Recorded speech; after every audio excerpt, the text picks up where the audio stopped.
रह गया, क्योंकि सारे उद्योग खत्म हो गए, बर्बाद हो गए।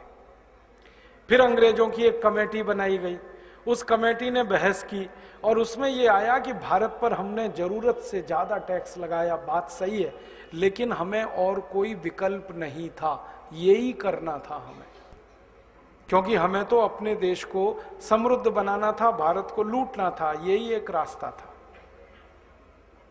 फिर एक बहस आई कि भारत में हमें दो फायदे हुए टैक्स लगाने से। पहला फायदा यह हुआ कि भारत के जितने ईमानदार उद्योगपति और व्यापारी थे, सबने टैक्स भरा, सब बर्बाद हो गए, अब वो जिंदा नहीं है। तो हमारी ईस्ट इंडिया कंपनी के लिए भारत में मोनोपोली हो गई। जब कॉम्पिटिटर नहीं है तो मोनोपोली हो गई, तब ईस्ट इंडिया कंपनी सारा मुनाफा लेके जा रही है।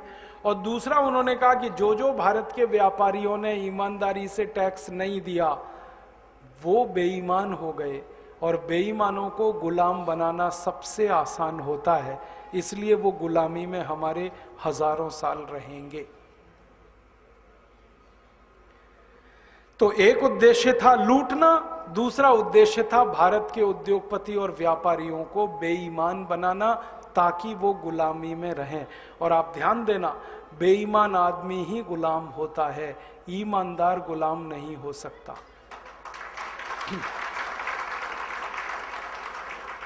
बेईमान आदमी क्यों गुलाम होता है? इसलिए कि हर समय डरता है और उसका डर उसको गुलाम बना देता है। तो ये जो टैक्सेशन का सिस्टम अंग्रेज लाए, इससे उन्होंने डर पैदा किया उद्योगपति और व्यापारियों के मन में। टैक्स वसूला वो तो एक काम, डर पैदा किया वो उससे ज्यादा बड़ा काम। तो जो व्यापारी ईमानदार थे वो तो लड़ते रहे अंग्रेजों से और खत्म हो गए, लेकिन जो थोड़े कमजोर थे वो टैक्स चोरी करने लगे और बेईमानी में फंसते गए और अंग्रेजों की गुलामी में पक्के आ गए। फिर उन्होंने अंग्रेजों का गाना गाना शुरू कर दिया, अंग्रेज अच्छे हैं, अंग्रेजी अच्छी है, सभ्यता उनकी अच्छी है, परंपरा उनकी अच्छी है। ऐसे बहुत लोग निकले इस देश में। तो अंग्रेजों के दोनों उद्देश्य पूरे हो गए। अब टैक्स सिस्टम को लाके उन्होंने जो तकलीफ दी इस देश को, उस तकलीफ में देश खत्म हो गया। और 1947 तक आते आते इस देश का व्यापार पूरी दुनिया में 2% रह गया, जो 33% था 1835। ये है कहानी इस देश के गरीब होने की, भुखमरी का शिकार होने की। और अंग्रेजों ने जब ये लूटा इस देश को, तो व्यापारियों और उद्योगपतियों को तो टैक्स लगा के लूटा, किसानों को लगान लगा के लूटा, लैंड रेवेन्यू। और किसानों पर लगान था 90%। मतलब इसका क्या होता है, अगर किसान 100 क्विंटल गेहूं पैदा करे तो 90 क्विंटल अंग्रेजों को देना। ये किसानों के ऊपर था। जो ईमानदारी से दे दें वो बच गए, जो नहीं देंगे अंग्रेज उनको मारेंगे, पीटेंगे। कोड़े मारते थे, बंदूक से मारते थे। बंदूक की पीछे जो बट होती है ना, उससे किसानों को पीटते थे जो लगान नहीं देते थे, कोड़े मारते थे।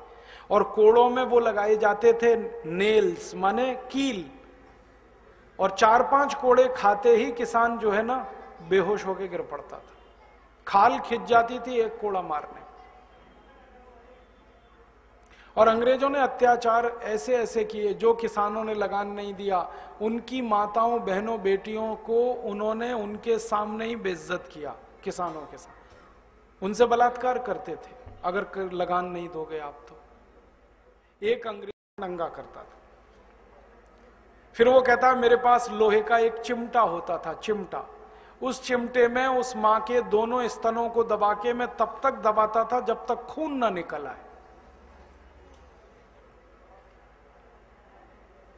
और जब मैं ये काम कर रहा होता था तो मेरे सारे सैनिक पूरे गांव की माताओं के साथ ये काम कर रहे होते थे। ये उसने अपनी डायरी में लिखा है।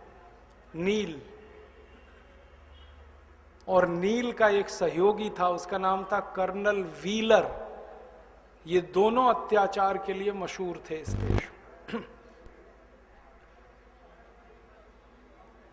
और ऐसे अत्याचार गांव गांव किए हैं, उसकी कहानी तो मैं सुना नहीं सकता, आप रो देंगे। और ये अत्याचार चलते रहे 250 साल। एक तरफ लूटा, एक तरफ अत्याचार किया। और अत्याचार इतने क्यों किए अंग्रेजों ने, तो अंग्रेजों को एक बात भारतवासियों के बारे में पता चली थी, जिसको वो बार बार कोट करते थे ब्रिटिश पार्लियामेंट में। वो ये कहा करते थे कि भारत